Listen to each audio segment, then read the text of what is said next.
this is a very different subject for me. When I grew up, I sort of wasn't worried about inclusive toys. We didn't have people in wheelchairs. We just had perfect Barbies. Not that I ever played with them. Or did I? Or perfect, what were they called? What were they called? Combat Joes or G.I. Joes. G.I. Joes, that's right. I had a G.I. Joe, so I'm all right. And they were always perfect and they were always terrific.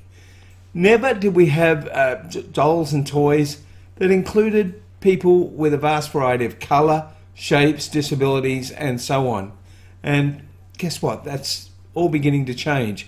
I first became aware of it a few years ago when I saw a company that made a doll with a leg, a prosthetic leg, and they gave it to this young girl, and she was just so excited to have a doll that was the same as her. That was the first time I became aware of the power of inclusive toys, and now inclusive toys are finally starting to hit the mainstream market. Let's have a look at some of them. There's a whole big bunch of them, a whole group of them. Here's some with different disabilities and different shapes and sizes. We've got the alopecia, we've got the young girl in the wheelchair, we've got the prosthetic leg, we've got all sorts of different people there, and I think that's the big one I was looking for. All sorts of people with different shapes, shades, and disabilities. So inclusivity is finally coming to the toy market, which is fantastic. Now, just to be sure if it was really happening in our neighbourhood, I sent my producer down to Kmart today to have a look at the Kmart range. We'll have a look at that now. The ones we could find. Go to the full one. Go with all four. Have we got them? No? It's alright, I can pick them up one by one. Okay, we've got the lady that is vision impaired. She's got the cane. I think she should have a dog, but anyway. We'll go back to the full one of MKii. It's easier to hold them. We've got this one. Fantastic. The girl, the amputee. And these, well, what were they, Carl? $12 or something? $6. How much? $6. And I think that comes off, and she doesn't need to wear her prosthetic to bed or anything like that, which is fantastic. I'll just pop them on the floor where they belong. Sorry, girls. We've got here, this is a terrific one, I think, because this is someone who's just temporarily injured. Now imagine if you had a child who had an accident and had to wear a plaster or use crutches, and they were feeling a little bit out of sorts and feeling like they didn't belong. This doll will make them realise that it happens to everyone, and they can kind of relate to it and take it in and maybe even sign the plaster, which would be fantastic.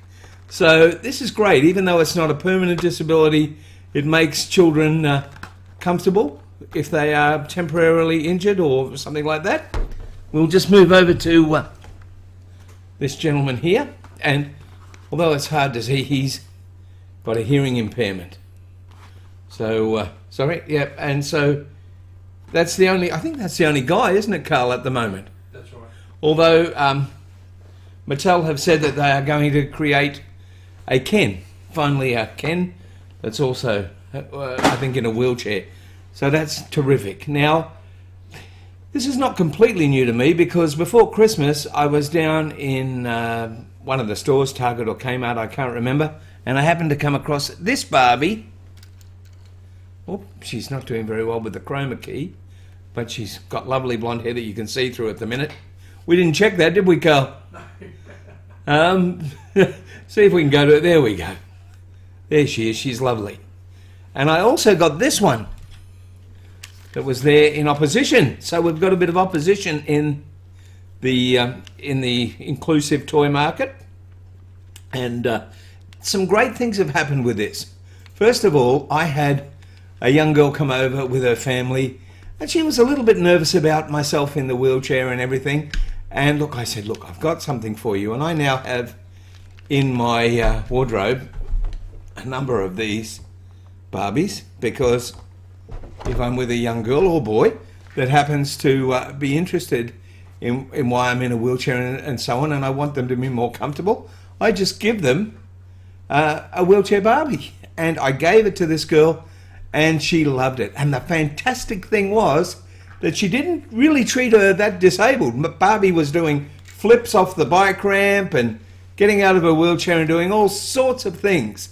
So I love that this girl basically got used to me being in a wheelchair, saw it as normal, and took home the Barbie, and apparently is still playing with it all the time. She comes with her own ramp and so on. It's very interesting that inclusive toys were tried before. I'll just look at my notes.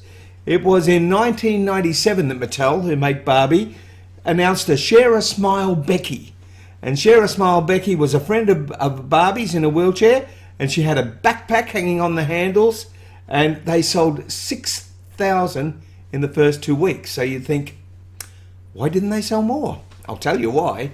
Because Share a Smile Becky, in her wheelchair, didn't fit into the Barbie dream house, and didn't fit in to Barbie's car.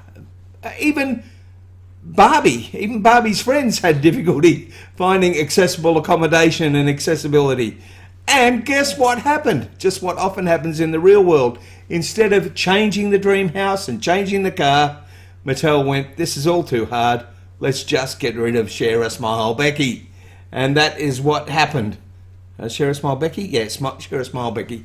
So Share a Smile Becky was deleted from the range because it was just too hard to make things accessible. Sort of mirrors real life sometimes, doesn't it? But anyway, that was something that happened. We also had a friend, a young girl, who was, and I never get the initials right, so I'm going to look, LGBTQ, and she had a double whammy because she was a bit worried about being disabled, and she was also worried about feeling that she might have been that way. And I said, look, I've got 2 of these in my bedroom, and I do. And I said, guess what? They're together. And she was so happy to have not just 2 girls in a wheelchair, but I told them they were together, and she felt like life was just very, very inclusive for her. So this is all about inclusive toys and what they can do in the healing process with people to make people feel like they're just part of life, which is actually, funnily enough, what they are. And what's the other company, Carl, that do the specific ones? Toy Like Me, is it? Toy Like Me. I think we might even have a copy of the beginning of their the front of their website. There it is. And that's a Toy Box Revolution. They make toys for people with specific problems. They do all sorts of things. We hope to be having a program with them soon.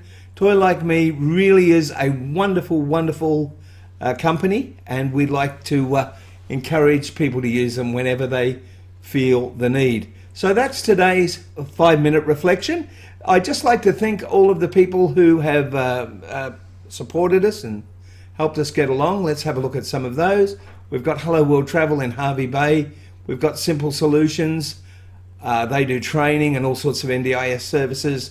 We've got IOMI that make houses automatic, like I said last week, like mine, although, as I said, Carl still has to make the cup of tea, my producer. We've got Totally Mobile in town. They do all the mobility scooters and things like that. So they're just a few of the people that are supporting us, and we're really very, very grateful for that. If you would like to support us, the best way you can do that is by subscribing. We need to grow our audience so that we can deliver things that you need to see. And if you're wondering what we're planning, in the next 2 weeks, we're going to have a product review on the Firefly wheelchair.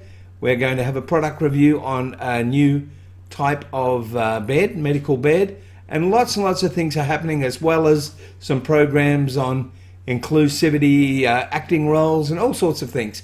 All part of the Spin 5-minute reflection and Accessible Globe TV. Join us again really soon.